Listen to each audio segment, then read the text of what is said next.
J'ai fait mes études aux arts décoratifs dans les années 90 et j'ai immédiatement embrayé, j'étais en section illustration, j'ai immédiatement embrayé sur 3 professions en fait. Une qui était illustration, donc à l'époque totalement traditionnelle.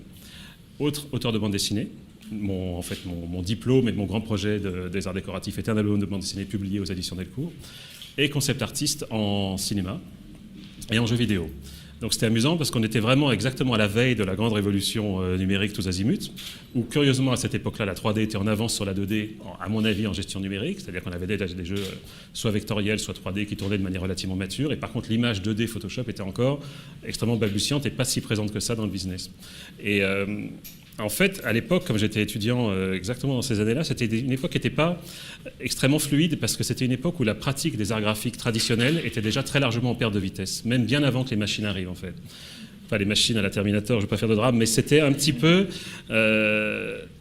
en fait, tout au long du XXe siècle, d'après ce que j'ai constaté dans les écoles, j'ai un peu étudié ce qui s'est passé aux Beaux-Arts, aux arts déco et aux arts appliqués, la pratique traditionnelle, qu'on peut dire académique, c'est-à-dire où la peinture peut nous mener, quels sont les différents vocabulaires possibles, etc., ont été progressivement délaissées parce que la vitesse de l'édition allait très très vite, la presse allait vite, le livre allait vite, les illustrateurs n'ont pas tellement pu suivre et l'instruction formelle, l'enseignement formel qui était dans les écoles avait été un petit peu mis en retrait, négligé. Ce qui fait que les élèves étaient très laissés par eux-mêmes et étaient mis en avant un facteur qui était à l'époque très à la mode, qui était développer votre personnalité à tout prix. Ce qui est important, c'est d'avoir une spécificité, c'est vous qui devez apparaître. Sauf qu'à mon avis, on oubliait un paramètre qui était important, qui était une certaine forme de vocabulaire universel au départ. À mon avis, la grande modification, enfin ce qui a fait le grand changement, c'est l'arrivée, d'une part, effectivement, du traitement numérique 2D un petit peu performant, c'est-à-dire, j'ai commencé par l'Amiga et l'Atari, donc c'était vraiment primitif. Le Macintosh, c'était à la limite à ce moment-là encore un peu tristounet. Et dans les années 90, Photoshop est arrivé, et là, on a commencé à voir que la photo n'était pas une limitation en tant que telle, mais qu'on pouvait la modifier, qu'on pouvait aller un petit peu au-delà. Et les illustrateurs et les dessinateurs ont commencé à s'accaparer l'idée qu'une image pouvait être transformée et redevenir publiable, et correspondait à une demande de l'époque. Donc pire que tout pour les dessinateurs et les illustrateurs, là on a carrément abdiqué intégralement tous les outils, vu que plus personne n'avait de demande pour le dessin, que la bande dessinée était l'ultime refuge pour qu'on puisse pratiquer le dessin et avoir un travail d'expression finale qui soit par le trait, par le dessin. Et alors, il s'est passé quelque... Alors après, moi j'ai comptabilisé un certain nombre d'années qui étaient vraiment importantes, dans lesquelles on voulait apprendre à domestiquer le logiciel. Et c'est surtout les designers graphiques qui ont fait la blague à ce moment-là, qui ont vraiment appris à développer la typographie. C'est un outil magnifique à cette époque-là. On a pu apprendre le vectoriel, on a pu apprendre le bitmap, et enfin, on a pu avoir des rendus qui mélangeaient photos. Moi, j'ai appris à faire ça sur le trace 7 qu'on retranscrivait, etc., sur des transferts, sur vraiment les techniques pour avoir un rendu propre et un petit peu contrôlé, était un enfer. Quand tout d'un coup Illustrator est arrivé, quand tout d'un coup Express est arrivé, et quand Photoshop sont arrivés, tout est devenu accessible. On pouvait bricoler dans sa chambre ou dans son studio quelque chose de totalement finalisé. En termes de créativité, ça a été très important, parce que mine de rien, l'outil et la façon dont l'environnement procède vous conditionne dans ce que vous allez faire de votre journée. Parce qu'on va vous regarder, on va vous valoriser par rapport à un certain type de travail ou à un certain type de pratique. Et à ce moment-là, le travail du dessin ou des beaux-arts était complètement mis de côté. Et par contre, on s'était tous mis à être designers graphiques, à faire du travail typographique, de la justification de texte, de la retouche photo, etc. Et progressivement, des illustrateurs ont découvert dans Photoshop une possibilité qui, à mon sens, à ce stade-là, était encore très minoritaire, qui était de concevoir des images qui n'étaient pas uniquement des roughs, des storyboards ou des esquisses, mais de les mener à des stades de finalisation. Ça s'est passé dans les années 90, plutôt vers la fin des années 90, et en même temps, s'est développé Internet. Et là, à mon avis, ça a été une vraie révolution pour la pratique du dessin et de l'illustration. C'est qu'on s'est rendu compte qu'il n'était plus question d'osciller quelque part entre le média traditionnel et le média numérique, parce que ça n'avait plus d'objet, parce qu'il n'y avait plus à scanner, parce qu'il n'y avait plus à passer par des quantités de stades, et que tout allait passer de toute manière par la machine avant d'être imprimé. On ne grattait plus les films, toutes les technologies s'étaient évoluées, et tout d'un coup, le dessinateur s'est rendu compte que l'outil qu'il avait sur son bureau, qu'il s'en servait uniquement pour réunir des éléments, pour les composer ou pour les nettoyer quelque part, sont devenus des outils de conception qui permettaient d'aller d'un rough à quelque chose de totalement finalisé, publiable, et qui allait en plus de ça pouvoir être l'expression d'un style personnel. Et ce qui n'avait jamais été enseigné dans les écoles de manière aussi classique, je dirais, parce que là c'était le retour d'une certaine forme de classicisme, c'est-à-dire qu'on pouvait être chez soi, maîtriser un outil, et le seul obstacle qu'on avait à ce moment-là, c'était comment y arriver. Mais pas comment y arriver par rapport à la maîtrise de l'outil, mais la pratique de comment faire une image, c'est-à-dire partir d'un dessin, arriver à en faire un équilibre de valeurs, un équilibre de couleurs, définir ce qui allait être saturé, ce qui n'allait pas être saturé, ce qui allait être net, ce qui allait être flou. Toutes ces théories qui sont des théories établies, qui sont vraiment des choses qui ont été écrites, qui ont été vraiment à un moment instruites, plus personne n'en avait idée. Et des gens ont commencé à déterrer les savoirs à droite à gauche, à scanner des bouquins des années 50, des années 60, à retrouver des écrits de Degas, de Sargent, un certain nombre de personnes comme ça. Et j'ai vu circuler, c'était magique, parce que moi qui ai appris dans les années, la décennie précédente, aucune de ces informations n'était disponible. C'était pas disponible dans les bibliothèques des écoles, c'était pas disponible par voie de presse, les livres n'étaient pas là, n'étaient plus édités, parce que c'était considéré comme quelque chose de totalement ringard. Et tout d'un coup, s'est déversé ce flot d'informations. La possibilité qu'on voyait par des illustrateurs sur la planète de voir des styles différents, assumés intégralement fait des outils numériques qui atteignaient des niveaux de rendu qu'on ne supposait pas possibles à l'époque, et tout d'un coup s'est déversé une espèce d'émulation incroyable, genre c'est possible, on peut faire des choses extrêmement convaincantes, on peut les publier, les diffuser et travailler avec ça, on peut développer un style, on peut se remettre à peindre en fait. Et moi où j'ai connu une génération de dessinateurs et d'illustrateurs semi-dépressifs qui rêvaient, mais vraiment, qui rêvaient sur les livres et sur les artbooks, etc., en disant mais qu'est-ce qu'ils faisaient, qu'est-ce qui nous est arrivé quelque part, tout d'un coup, mais bon sang, je peux le faire. Et là, on est à mon avis en plein là-dedans, entre l'essor de la bande dessinée qui a développé des styles très divers comme, on va dire, 13, Yakari, Largo Winch, Christophe Blain, etc., toute cette arrivée d'images, les gens ont vu ces images, et il s'est passé un nouveau truc qui était super important, qui était d'une part la possibilité de faire, et d'autre part l'acceptation du public à accepter des vocabulaires extrêmement divers et extrêmement variés. Après, il y a l'autre volet qui est le volet du concept design, qui est... alors là, les évolutions ont été encore plus fortes et encore plus flagrantes, et à mon avis, mettent en avant la façon dont les outils, je reviens sur le même chapitre, conditionnent la capacité de l'auteur à développer des idées. C'est qu'on peut avoir l'impression qu'une idée n'est que en fait cérébrale et qu'une fois qu'elle est dans la tête, on la retransmet sur le support. Je ne crois pas ça du tout. Je pense qu'il y a une interaction permanente entre le créateur et son outil. C'est-à-dire que l'outil envoie un signal qui correspond globalement à la sensibilité de l'auteur et l'auteur le canalise. Et c'est une action-réaction permanente entre ce que l'outil va générer et la façon dont l'auteur va dire j'aime, j'aime pas, j'aime, j'aime pas, j'aime, j'aime pas. Et ce que j'ai découvert dans ce métier, c'est que l'œil est une machine extrêmement pernicieuse. C'est-à-dire qu'il ment en permanence, il dit n'importe quoi, et surtout, il n'est pas le même selon qu'il soit créateur, enfin artisan ou spectateur. C'est-à-dire qu'en spectateur, il a une acuité phénoménale qu'il n'aura pas forcément en créateur. Et ça, la machine, pour X raisons, a permis des systèmes qui permettaient de checker, de vérifier, mais on doit faire en tant que créateur un travail permanent pour auto-checker Par exemple, je vais voir une personne dans la rue à 15 ou 20 mètres, je vais la reconnaître sans aucun problème, aucun doute, je te connais, il n'y a pas de problème. Les visages se ressemblent globalement, mais je vais les identifier, ça se joue à des petites différences de proportions, etc. Je vais avoir la photo du gars sur le bureau, je dessine depuis 20 ans, et je vais vouloir en faire un portrait, je vais batailler pendant 1 heure.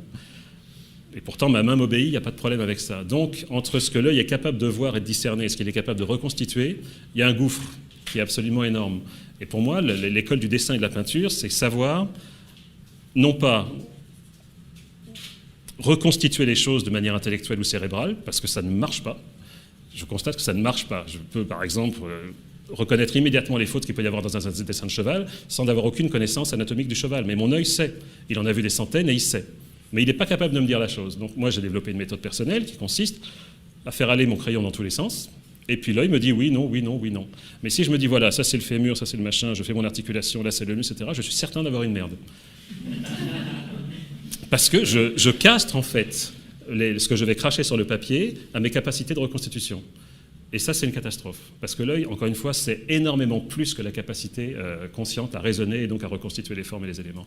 Et une fois qu'on a compris ça, le dessin, la peinture est un acte d'humilité. C'est-à-dire qu'on sait que globalement, quand on veut reconstituer un élément de manière cohérente ou logique, on ne trouvera pas la solution. C'est élémentaire, mais on peut avoir des éléments de check-up. C'est-à-dire on vérifie, on dit oui, non, mais quand même, en proportion, etc. Mais ça ne vous donnera pas. Parce que c'est trop complexe, il y a trop de paramètres à gérer de manière générale.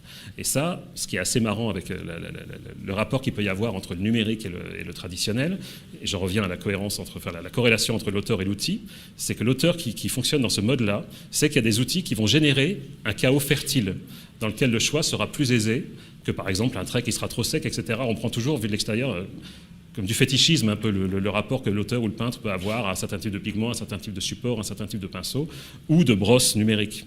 Mais en fait, c'est pas ça. C'est que c'est pas une question d'habillage, c'est pas une question de faire chic ou de quoi que ce soit, ou de patte ou de style. C'est simplement que l'action-réaction qu'il va y avoir entre l'outil qui va créer et le gars qui va diriger cet outil va être une action-réaction permanente.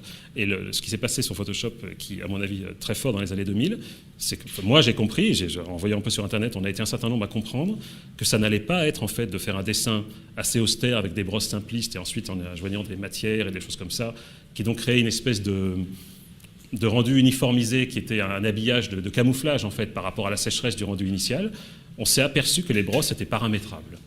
Et alors là, au lieu d'essayer de reconstituer, soit de se dire, bon, ben, Photoshop, c'est sec, on ne peut pas en faire grand-chose, c'est pas grave, on va maquiller et on fera la blague comme ça, on s'est aperçu que l'outil était paramétrable et donc pouvait prendre sa vie propre et donc créer du chaos, générer des accidents et générer du chaos. Et c'est là que, à mon avis, les créateurs qui ont fait l'essentiel du business maintenant en concept design et en illustration ont pu laisser aller leur capacité de choix, parce que l'outil leur permettait ça, ils créaient leurs brosses, ils créaient des chaos qui étaient aléatoires, et donc leur capacité de choix s'est développée de manière spécifique, vu que forcément ils créaient un chaos qui était le leur par rapport à des brosses qui paramétraient, par rapport à des choix qui du coup devenaient les leurs, et à ce moment-là, l'outil est devenu un véritable outil, c'est-à-dire quelque chose qui n'imposait pas un rendu, mais qui suggérait une capacité à choisir dans un magma, dans un chaos, et à ce moment-là, le style de l'auteur a pu commencer à apparaître. Et maintenant,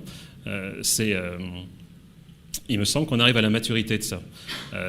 Il me semble que les dessinateurs et les illustrateurs arrivent à la maturité de ça, et qu'en revanche, l'industrie pas encore tout à fait.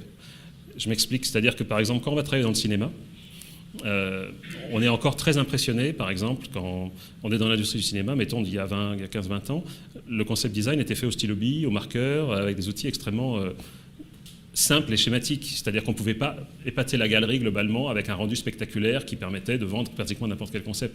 Aujourd'hui, je fais une boîte de Nesquik et je le mets dans des lumières invraisemblables avec de l'atmosphérique et du machin, ça n'a une gueule pas possible et je pourrais convaincre quasiment n'importe quel réalisateur. Mais c'est fake. Mais ça marche. C'est-à-dire que tous les auteurs, dessinateurs, illustrateurs de tout temps ont voulu vendre leurs dessins et plaire à l'œil globalement. Et là, les outils deviennent presque trop puissants. C'est-à-dire que la capacité qu'on a à en mettre plein la figure en un temps record et vendre concept sur concept sur concept, et là, on est vraiment pile dans le cœur de l'incidence de l'outil par rapport à l'industrie et par rapport à la création. C'est-à-dire que un réalisateur qui n'a pas forcément une éducation graphique très élaborée, qui n'a pas encore un œil particulièrement bien formé, pourra se laisser abuser par des quantités de choses qui ne sont pas des designs, mais qui sont des images. Et ça a une vraie incidence sur la façon dont le mainstream est pensé aujourd'hui, où, bon, c'est vrai qu'une image, globalement, qui a de l'allure, va envoyer un signal émotionnel, et donc, elle va faire son boulot. Mais le film, c'est un volume, ça tourne, on va voir sur différents angles, il faut que le concept fonctionne non pas dans son message d'image, là par exemple, voilà, c'est typiquement une image de Tarzan, qui envoie un signal émotionnel fort, mais ça n'est qu'un signal émotionnel, ça n'est pas un design de volume. Si on veut commencer à faire tourner ça, on va commencer à avoir un problème, si on veut commencer à le décliner, on va avoir un problème. Et il faut vraiment apprendre à faire ce distinguo-là. Et quand les dessins étaient purement volumiques, d'une sécheresse et d'une austérité totale, on n'avait rien d'autre à regarder, donc on regardait forcément les formes telles qu'elles étaient, et bon, les directeurs artistiques ou les réalisateurs étaient obligés de se démerder avec ça. Donc on pensait la forme, et puis ensuite la construction de la forme, et ensuite la mise en valeur de la forme. Là, tout est mêlé. Alors bien sûr qu'il y avait des peintures de rendu avant, mais là maintenant, les créateurs ou les réalisateurs sont submergés d'images ultra spectaculaires, et on arrive donc à mon avis à une conséquence qui est que tout se ressemble. C'est-à-dire que les méthodes pour faire une image qui ont de la gueule sont globalement toutes les mêmes. On va utiliser des courtes focales, on va avoir des profondeurs de champ exagérées, on va faire de l'atmosphérique, on va faire tout ce qu'on voudra, et l'image aura de la gueule, je répète, quel que soit le sujet. Tous les réalisateurs vont se faire abuser par ce type d'éléments de communication extrêmement puissants. On va envoyer ça au département de modélisation et aux éléments de rendu et de rendering. Et donc tous les films vont globalement être designés par les mêmes équipes qui vont les réaliser, faire les effets spéciaux de la même manière. Il n'y a pas un moment où il y a quelqu'un qui va se dire voilà quel est le scénario, voilà quel est le style de réalisateur, donc voilà quelles sont les formes qu'il pourrait défendre ou ne pas défendre, voilà quelles choses qui pourront encourager sa dramaturgie ou sa scène. Et donc on va arriver à une espèce d'uniformisation que moi je constate beaucoup dans les films notamment où il y a beaucoup de création à partir de zéro. C'est-à-dire quand on est dans des déclinaisons d'existants, en général on y arrive à peu près bien. Mais quand on est en création brute, ce qu'on faisait il y a 20 ou 30 ans, par exemple, on voyait les écoles de design qu'il pourrait y avoir. Excusez-moi, je suis très bavard, ça va dans tous les sens, mais il y a... On pourrait, mettons, placer des écoles, par exemple, l'école de 2001, l'école de Star Wars, l'école de Star Trek. On avait vraiment des écoles de SF extrêmement distinctes, qu'on peut considérer comme abouties ou ringardes ou tout ce qu'on voudra, etc. Mais néanmoins, par rapport à une école très militaire comme Star Trek, mettons, très fantasy comme Star Wars, ou très...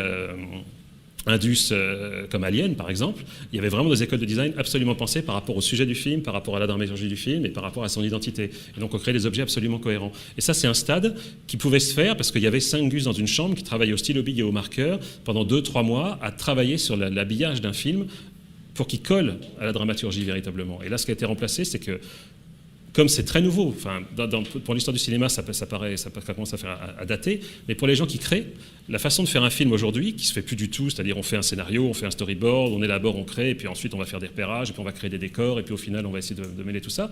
Tout se fait sur des PC, dans des pièces sous des néons, exactement comme ça, et on peut créer Thor, Iron Man 3, dans une pièce comme celle-là, ça pose pas de problème particulier. Et donc, les rois du film aujourd'hui sont ceux qui font la conception des effets visuels. Et il y a un moment, je pense que les auteurs vont se réapproprier l'industrie, j'espère, et dire oui, mais du calme, on va prendre 15 jours pour réfléchir et on va essayer de voir où on peut orienter la machine. Mais c'est amusant parce que vraiment, moi j'ai constaté à quel point le changement d'outils influait totalement sur le type de résultat, sur le process intellectuel, sur le process de validation en réunion.